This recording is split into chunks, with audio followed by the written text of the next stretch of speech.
I'm standing at the back of the chapel with my hand on the door when my phone buzzes a second time. If you love her, don't let him say, I do. Same unknown number as last night. Same blocky photo attached. A lab report with my name, her name, and the word you can't unknow once you've read it, paternity, screaming in grayscale. The string quartet swells. The aisle looks like a runway to a life I should never touch. And I'm the one holding the match. This didn't start as a movie moment. It started with dust and dead flowers and a rolled-up carpet in a storage unit that smelled like old winter. My mother died in March. We did the casseroles, we did the paperwork, and I did what the oldest son does. I cleaned. Somewhere behind a busted artificial Christmas tree and 3 boxes of yard sale books, there was a banker's box that rattled when I pulled it. Inside, a Ziploc of hospital bracelets, a yellowed Polaroid of a red-faced newborn, and a letter with my name on it in my mother's tight Catholic school cursive. I'm so sorry, it began, which is the kind of sentence that rearranges your bones when it's in your dead mother's handwriting. You know how memories flip like fish? Scales and light and a little flash you can't grab? That's what happened as I read. Senior year, a girl with laugh lines in her eyes even at 17, a storm of shame we never talked about, and my mother, my iron-fisted, rosary-by-the-bed mother, doing what she thought was salvation. We kept her in the family, the letter said. We did the loving thing. And then, a name. My sister's. I sat on the concrete floor of that unit with my mouth open like someone had knocked the soul out of it. This is where everyone wants me to say I knew, on some animal level. I didn't. My sister, no, I won't put her name here, was born the summer after I left for community college. My parents adopted her. We all used the word like a blanket. No one checked the fabric. I took the Polaroid home, pressed it flat on my kitchen table under a drinking glass like a flower I wasn't ready to name. My wife came in and froze like she'd walked into a crime scene. I watched the recognition bloom and die in her eyes so fast I might have imagined it. Where did you find that? She asked. In the unit, I said. There was a letter. She put both hands on the back of a chair and breathed in like she was climbing stairs. What does it say? What do you think it says? We don't fight loud. We fight like 2 people on a frozen lake tapping the ice and hoping for a path. But there's a sound a marriage makes when someone has been carrying a secret on behalf of your mother, and it's not tapping. It's cracking. I thought you knew, she said, which is the kind of sentence you say when you've chosen your bed and now you have to lie in it. I thought you had to know. Your mom told me when we got serious. She said it was the only way to keep the family whole. I didn't tell you because I was waiting for your mother to tell you. A neat circular logic that felt like swallowing a nail. I don't remember walking to the sink. I remember turning on the water because that's what you do when the room is full of heat. Run something cold. I remember my hands shaking so hard I could hear the faucet rattle. And I remember my wife touching my elbow like it might bite. She's got her whole life, she said. She's getting married in a week. Don't do anything that wrecks it. Since March I've learned I am the sort of person who orders a DNA kit at 1 in the morning and then stares at tracking updates like they're weather patterns. When the results came, I was at my desk. The subject line was a polite reminder that I was about to hurt everyone I loved. The numbers inside were not polite at all. I don't need to quote them. You know what they said. I called my brother first. He's the one everyone assumes is the good one because he learned to keep his hands in his lap when we were kids and I didn't. He answered on the 3rd ring and did the thing where he said my name like a question. Hey. I found a letter, I said. Silence ate half a minute. From Mom? Yeah. About? Yeah. He exhaled a laugh without humor. She told me the night before the adoption hearing. Told me if I ever let it slip she'd haunt me until I died. Another laugh. She was dramatic. My brother is the one listed on the birth certificate. My brother is the man who taught her to ride a bike and sat through middle school band concerts and learned to braid hair off YouTube. He said this next part like he was reading something into the record. I love her like my daughter, he said. She is my daughter. She is my daughter, I said, and that was the first time the word felt like a thing you could hold without being burned. He didn't yell. He didn't tell me to keep my mouth shut. He said, don't do anything right now. She's happy. She's got this whole timeline she's dreamed about since she was a kid. Just be careful. And I tried. God knows I tried. But grief is a feral animal and secrets leak. On Wednesday I got the first text from the unknown number. We need to talk before Saturday, it said. The photo under it was my mother's letter. Not a copy. The original, creases stain on the corner that looked like rust. My stomach did a slow-mo roller coaster loop and never quite landed. Who is this? I wrote back. Someone who loves her, the bubbles came. And someone who knows the truth. Meet me, I typed. Please. Friday. Coffee shop across from the courthouse. I was there at 4:30. I was there with my hood up like a teenager, watching the door and trying not to run each scenario until it broke. I was ready for a stranger with my mother's handwriting in his back pocket. I was not ready for my brother to sit down across from me, lay his phone on the table, and look me in the face like we were about to set the rules for a game neither of us knew how to play. You? I said, and it came out smoke thin. I couldn't let you do something stupid, he said, and his voice did the thing men's voices do when they're killing their own pride for someone else's sake. And I couldn't do something stupid either. So I texted you like I was a ghost. That way if you were going to explode, you'd explode at me first. You have the letter? He tapped his pocket. Mom gave me a copy when I turned 18. Told me one day I'd need to protect her with it. She lied to both of us. She took a grenade for you, he said. And then she forced me to carry the pin. He said there was a way through this that didn't involve ruining her wedding. He said those words like you say, tourniquet, when someone is bleeding out. Tell her after, he said. You and me. We tell her together. We don't blow up her day. That's not who we are. It should have been enough. A plan is a painkiller. If you have one, you can stand up for a minute. I stood up, drove home, and tried to swallow a week's worth of nausea like it was a vitamin. That night my wife came into the bedroom in a towel with her hair in one of those turbans that make people look like statues. She watched me pack a tie. Are you okay? She asked. No, I said. But I will be by Sunday. She put her hand on the side of my face. Please don't kill their joy. Whose joy? I asked, and we both heard the question clatter to the floor. At 2 a.m, the unknown number texted again. Same number. Different tone. If you love her, don't let him say, I do. I didn't sleep. At 7 I screenshotted it to my brother. He didn't answer. At 10 he sent a thumbs up like he was a bad actor in a commercial. The rehearsal dinner tasted like cardboard, and my brother, who never drinks, had 2 bourbons and toasted a story about her scraped knees that made half the room cry. He sat down, looked at me, and I knew one of us was going to drop a match. Now the quartet is swelling. Now the doors are about to open. Now my phone buzzes a 3rd time. The photo isn't the letter. It's a selfie from the bridal suite, her face in the mirror, veil glowing, a caption under it that makes my mouth go desert dry. Knock if you're out there. I know. I didn't knock. I leaned my forehead against the cool of the varnished door and felt the vibration of laughter on the other side, that giddy kind that bubbles when everything is ironed and perfect and the timeline is finally here. From the hall behind me, someone whispered, "We're starting," because weddings move like trains once they leave the station. I could have turned the knob. I could have dragged the whole train sideways. Instead I walked away like a thief with a silver thing in his pocket and nowhere to pawn it. Down in the lobby, between ferns that had seen too many Sundays, I called my brother. He picked up on half a ring. Where are you? Outside her room. Don't do it, he said, but it sounded like he was underwater. I told her, I said. Silence cracked like ice. What? She texted me, I said. She knows someone knows. She told me to knock. I didn't. Jesus, he said. Jesus Christ. I sat on a bench and we both listened to the church bell count out our bad decisions. After, I said, the word heavy as wet wool. We tell her after. Together, he said. You promised.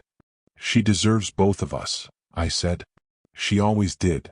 Here's the thing about secrets, they attract static. Every conversation buzzes. Every gesture looks like code.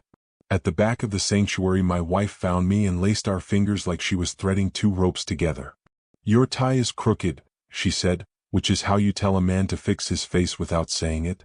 I watched my brother at the front, rocking on his heels, hand on the pew in that way men hold the world when it's bucking. He looked small for the first time in my life. The doors opened. You know that collective inhale? That animal awe when a room sees a person everyone loves survive long enough to be radiant? She was that. A thought like lightning cut through me. I made a person who could make a room do this. And then the echo, I wasn't there to practice spelling words or drive home from soccer in that sweaty silence that only exists between certain kinds of dads and certain kinds of daughters. My stomach wanted to climb out of me and run. The ceremony wove its liturgy. The vows were written by two people who still believed vows could be made of future tense. I counted beats until "speak now," like I was defusing something. My phone hummed against my thigh. One line, "He's not the man she thinks." I looked up at the groom, this guy I'd taken kayaking and told not to marry for the party or the photos. He was squeezing her hands like he'd fall if he let go. I don't have to tell you what "speak now" felt like. You've imagined it if you've ever loved anyone. No one said anything. The train stayed on the rails. Rings, kiss, applause, the whole 3-minute thunder. In the receiving line, when she got to me, she did the thing she did when she was little and put her head on my shoulder like we were a tent made of two people. "You okay?" she whispered. "Always," I lied, and from the corner of my eye I saw my brother looking at the stained glass instead of us. At the reception, you'd think the universe would let us eat a piece of chicken in peace. It didn't. The unknown number texted a video during the salad course. My mother, 20 years younger, in our old kitchen, camera on the counter, leaning at that weird angle people used before they knew how to record themselves. She was in a housecoat. Her hair was wet. She looked like someone's mother in a movie, which is to say she looked like every mother. "If you're watching this," she said, "I failed at something." She told the story in the flat, relentless tone of a confession without a priest. She said there was a baby, said there was shame, said there was a solution she believed was holy and now wasn't sure. She said it was love. She said it was theft. People tell on themselves even when they're asking for absolution. I felt sick and grateful and furious and 19. I left the ballroom and found my brother at the bar ordering water like he was trying to scrub the bourbon out of his bloodstream. I showed him the video without saying anything. He watched, jaw clenching, eyes wet in the way that refuses to fall. "Who has this?" he said. I flipped the phone. Unknown. We looked out across the dance floor like maybe the number was a face that would blink back. DJ crossfading into a song I'd heard 100 times, lights blinking in gentle seizure, people who didn't know they were dancing on thin ice. "I think it's her," I said. "I think she knows." He shook his head hard. "She wouldn't. Not today." "Then who?" He swallowed. "Someone who hates me," he said softly, like a man telling you where it hurts. "Someone who wants to yank the wires out of the back of my life." Now is when I tell you about a fight you can feel but not see. 2 years ago, my brother cut off our father. You can cut off a deadbeat. You can cut off a narcissist. You can cut off a man who equates love with obedience. Our father was all three on different days. He stopped being a hurricane when we learned to close the shutters. But hurricanes have eyes and they watch. He showed up drunk to a birthday dinner once and told a story about saving the family name that made my wife put her fork down. My brother walked him out and didn't walk back in. He has a way of making exits that look like ordinary walks. "Dad," I said. The word tasted like old pennies. "If it's him," my brother said, "I'll handle it." I turned to scan the room and saw a ghost in a rented suit, our father at the edge of the crowd, clapping off beat, that wolf smile he uses when he's trying to look harmless. The air left me like someone had pushed both palms into my chest. "He's here." My brother closed his eyes for a second too long. Then he opened them and did the kind of math you do with the last dry match. "Okay," he said. "Okay." We approached him like you approach an animal, sideways, calm, voice soft. He did the thing where he pretended we were old friends at a reunion. "Boys," he said, "you look good." "Leave," my brother said. Our father shrugged, palms up, grandfather of the bride cosplay. "You really want to do this in public? You really want to be in public?" I said. "Because I can show security a video and make a scene that makes TikTok by dessert." He laughed. "You're angry," he said. "I get it. But one day you'll thank me for forcing the truth out." He said it with the smug righteousness of a man who lights a match in your living room and calls himself a firefighter. My phone buzzed again in my pocket. He smiled like he'd pressed a button in my jeans. "You see, boys? Secrets poison things. Better to lance the boil." "You don't get to use medical metaphors," I said. "You were never there when anything bled." He looked past me and nodded toward the head table. "She looks happy," he said. "Imagine how much happier she'll be when she knows who she really is." My brother's hand was shaking on his glass. He said it anyway, "She knows who she is. She's my daughter." And there it was. The bare wire. Our father's eyes brightened like a man who found his favorite lever. Is she? He asked, low and warm like venom.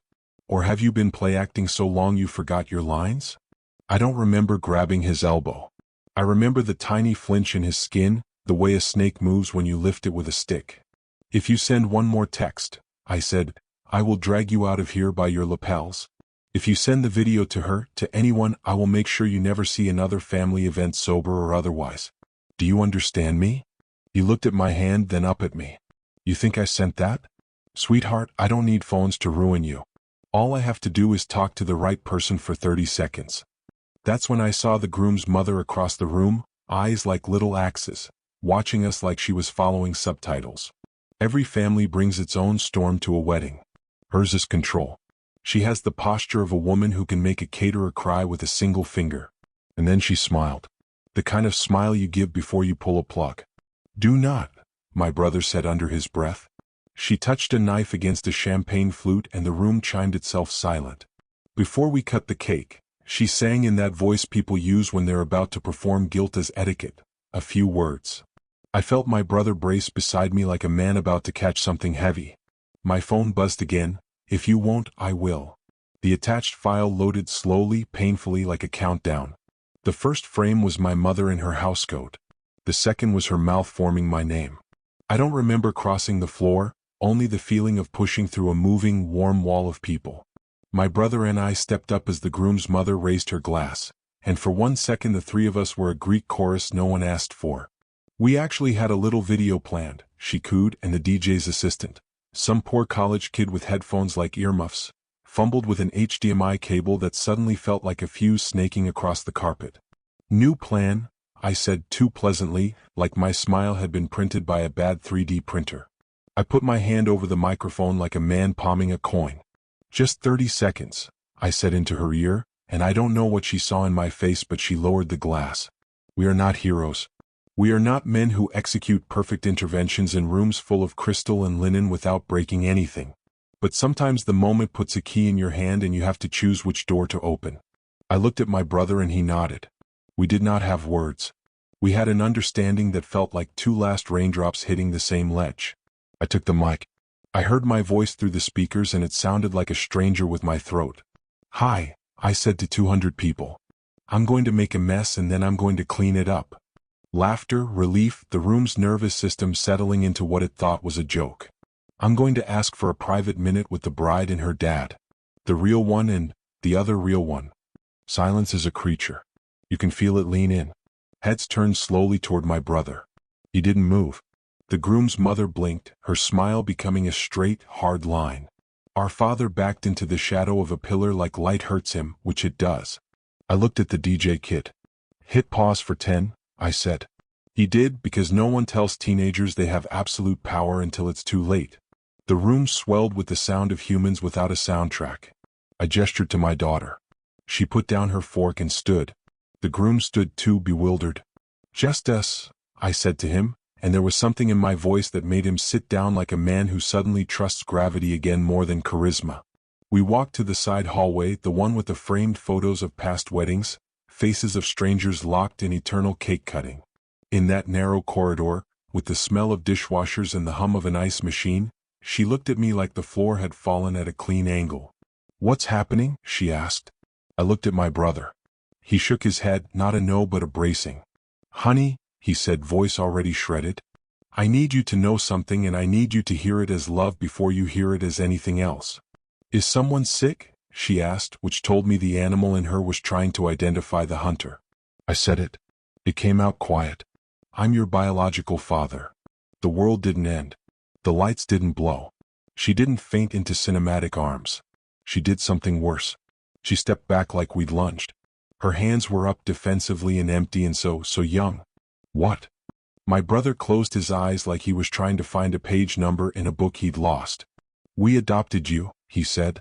We adopted you because there was a baby who needed parents and I said yes so fast the judge laughed. We didn't tell you because we thought. No, because we were cowards with a cause. We were trying to protect you and maybe ourselves and maybe a mother who thought shame was a sacrament. I am your dad. He pointed at me and his voice broke, the syllable small and impossible. He is your father. There are some sounds you only hear once in your life because your life divides itself by them. The quiet she made was one of those. She looked between us like she was flipping channels on a terrible show. "Who else knows?" she asked, and I understood instantly that this question, was where the hammer hit. Not the biology. The conspiracy.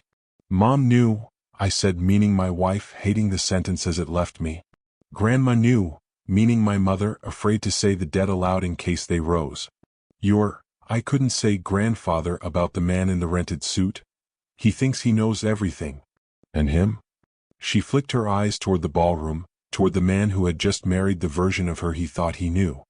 "He doesn't," I said. "He doesn't, and we can tell him together after, or you can tell him alone or not at all right now. You get to choose."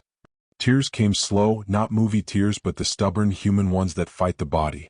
She put the heel of her hand against the corner of her eye like she was doing construction. "How long have you known?" "A week," I said. "How long have you known?" she asked my brother.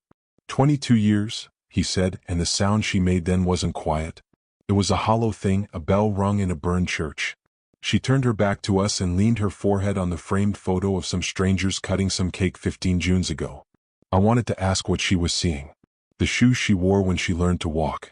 The face she thought she had inherited from a man who had practiced braids. Who she was when she said her name to herself in the mirror at 13 and loved it for the first time. I wanted to rip the world in half and make two identical ones. One where she had the wedding she planned and one where the truth arrived kindly, early, and in a room with tissues. We never get that magic. We get this. She straightened. She turned. Her face was the face she makes when she makes decisions. It looks like light through bottle glass. "Here's what's going to happen," she said, and it was my mother's voice and my brother's voice and, God help me, my voice. "We are going to walk back in there and cut that cake and dance and be polite to people who came to celebrate us. I'm going to tell my husband tonight in the ugly hotel carpet room with the weird little lamp. I'm going to call Mom tomorrow morning. I am going to come to your house." She pointed at me, at the man who had just found a word he wasn't allowed to use, on Tuesday after work with a notebook and questions and photos. "And I am going to come to your house," she pointed at my brother, "and sit in the living room where you taught me multiplication, and we are going to decide how to be a family that doesn't lie. But you," and here she came close enough that I could see the flecks in her irises I'd never thought to claim, "you don't get to decide anything without me anymore. Do you understand?" "Yes," I said, which is a prayer if you say it from the right place. "And one more thing," she said. "If that man out there tries to make a scene with a video, I will take the microphone and I will take the room and I will take my life back in front of every single centerpiece. Don't doubt me." "We won't," my brother said. We walked back in like three people who had done surgery in a hallway. The DJ looked at me with a question, pulling his eyebrows up. I gave him a small nod that meant music. The room filled with life again, that soft animal hum. Our father was gone, exhausted by the lack of oxygen his narcissism requires. The groom's mother was fuming in a corner, her knife mute against her glass. The groom searched my daughter's face like a man who has loved someone long enough to know there's weather inside them. She smiled at him like a promise. It was not a lie. It was an IOU. Later, much later, after the cake and the photos and the 4 slow dances in a row that made my calves ache, she asked me to step outside. The parking lot was a cool black lake of asphalt with little islands of light. She leaned on a pillar and blew out a breath like a candle. "I'm angry," she said. "I'm so angry I could melt a car. But I'm also relieved. Like there was a draft in a house for years and someone finally found the window." "I'm sorry," I said. "I'm sorry for not knowing. I'm sorry for not being brave sooner. I'm sorry for letting other people build the story for you." She nodded. "You don't get points for the sorries. But you get attendance now. Don't miss." I laughed in that stupid, grateful way men laugh when they've been told the truth and allowed to stay. "I won't." She looked at me and then past me to the door where her husband was leaning, giving us privacy and also not pretending he wasn't there. "Tell him?" I asked. "Tonight," she said. "He gets the whole truth with his shoes off. And if he runs, he runs. I'm not going to be less just to make someone stay." We went back in. The night did what nights do. It ended. The hotel carpet room was ugly as advertised. In the morning, the text thread from the unknown number was gone, deleted, as if a ghost had tidied. I met my brother at my mother's storage unit and we sat on the floor with the box between us like something fragile and radioactive. We didn't open it. We didn't have to. We knew what it contained and, more importantly, what it didn't. A way back. So here's my confession to a bunch of strangers. I didn't stop the wedding. I didn't save anyone with a grand gesture or martyr myself on a microphone. I told the truth to the person who most deserved it, and I did it 10 years too late. I let a girl I love, woman I know, decide how to steer her own ship in her own storm. I'm a father. I'm also a brother who will never stop being a dad. Both things feel like facts knitted from barbed wire and silk. If you're reading this because the algorithm is a raccoon digging in your emotional trash, take this from a coward who is trying very hard to be something else. Tell the truth before the room fills.